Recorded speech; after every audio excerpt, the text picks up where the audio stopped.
I want to bring in Democratic Senator Chris Murphy of Connecticut. He's a member of the Senate Foreign Relations Committee. Senator, thanks very much for joining us.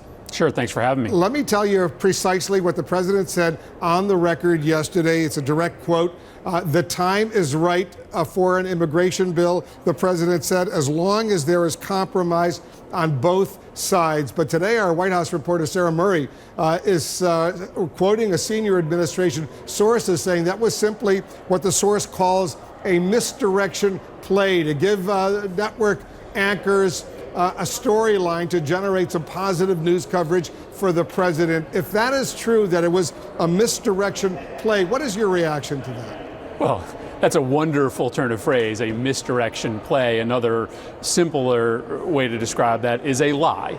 Donald Trump once again lied to journalists in order to get good coverage for a couple hours before he returned to his campaign pablum during his speech about blaming all of America's economic problems on immigrants, and once again doubling down on his theory of the case in which he throws them all out and our economy magically comes back to life. The fact of the matter is that Donald Trump riled up the Republican base, further radicalized them on the question of immigration, and he is not going to come to Congress to try to do something responsible. And in the end, his immigration policy will just make this country weaker because we are built on the strength of being able to bring the smartest, brightest people from all around the world. And folks just don't want to come to this country any longer to try to make a better life or to try to start a company because of the way that Trump talks about immigrants, Muslims, and anybody that looks or feels different than him.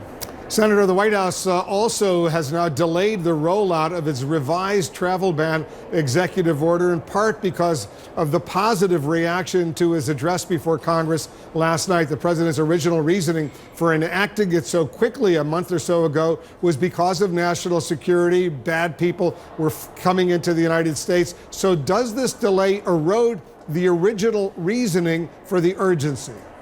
Well, the original reasoning is flawed from the beginning.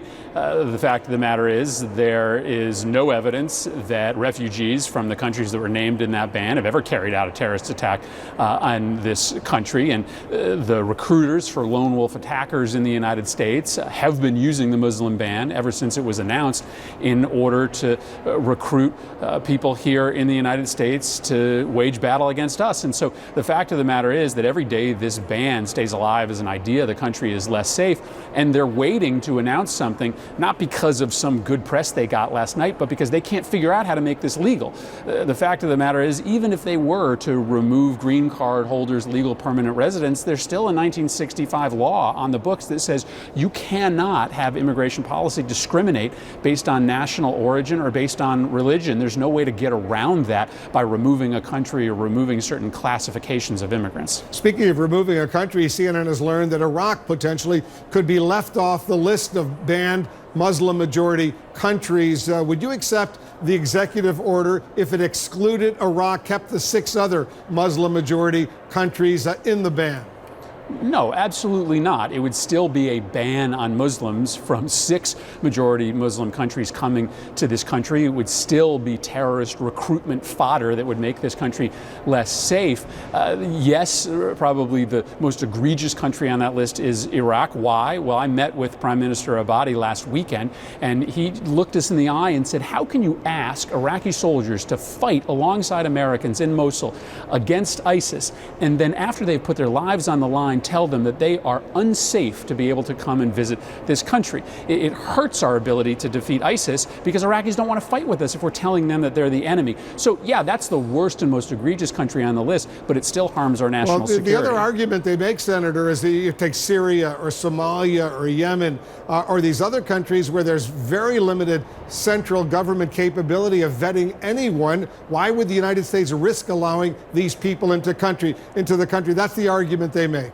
Because we are actively bombing those countries. We are bombing inside Libya today, inside Yemen, inside Syria today, and never before in American history have we been actively at war with a country, creating a humanitarian catastrophe, and then had a policy of locking those individuals inside. We have a rigorous vetting process that has worked, right? We have not had a refugee from these countries commit an act of violence, a terrorist act of violence in this country. Now, that's not saying that it will forever be be 100% foolproof, but the epic disaster of bombing these countries and then not rescuing people from terror and torture, it violates the best of America. Senator, the Trump administration potentially could allow future counterterrorism missions, as we just heard, to be approved by the Pentagon, even field commanders, rather than go through the White House. Is that something you could support?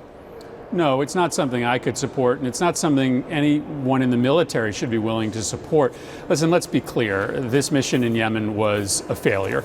Anytime that a U.S. soldier is killed, 25 civilians are killed. The targets that we are going after are not killed, and we lose a $70 million piece of equipment. That is not a success. And the fact of the matter is that Donald Trump is trying to pass the buck on this to generals when he was the one that signed off on it. Remember, President Obama would not sign off on this mission. President Trump did. And what he is perhaps attempting to do on these future counterterrorism missions is put the decision-making in the hands of people that are not him. So if they go wrong, he bears no responsibility. Ultimately, he owns one title that is more important than any other. That is Commander-in-Chief. And when you are making a decision to put soldiers in harm's way, you make the call, you oversee that mission. And if it doesn't go well, as this one in Yemen did, if something terrible happens, then you have to own the responsibility. Here's what the president said in his speech last night, and he quoted General Mattis, the defense secretary, quote, "Ryan was part of a highly successful raid that generated large amounts of vital intelligence that will lead to many more victories in the future against our enemies." This is from the defense secretary, Mattis, who gave that quote to the president to read last night. Are you suggesting you don't believe the defense secretary? Well, I haven't seen that intelligence, but as I understand it, the mission of that raid was to take out targets on the ground. The secondary purpose was to gather intelligence. And I'm not sure that there's anybody in the field who would suggest that getting some actionable intelligence is a good trade-off for an American killed, 25 civilians killed, a major piece of hardware being lost, and the primary objective not being achieved. Yes, maybe there's something in that intel that will end up helping out down the line, but the cost that had to be borne in getting that actionable intelligence just simply cannot be worth it in the end. Is the president overselling, in your opinion, the gains in Yemen, specifically the highly successful raid, according to General Mattis, that generated large amounts of vital intelligence? Well, listen, again, I don't think you can categorize this as a success. And frankly, our entire operation in Yemen has been a disaster. Now, this predates President Trump, but he has continued this policy of actively assisting the Saudis in a bombing campaign inside Yemen that has killed thousands of civilians, that has radicalized the Yemeni people, that has allowed al-Qaeda and ISIS to grow. The fact of the matter is there's a civil war happening inside Yemen, but the United States shouldn't be a part of it. Yes, we should be using these counterterrorism missions to go after the true enemy, but in the end, that's got to be the president making those decisions, and he's got to weigh the costs against the risks. It doesn't seem as if that was done properly here.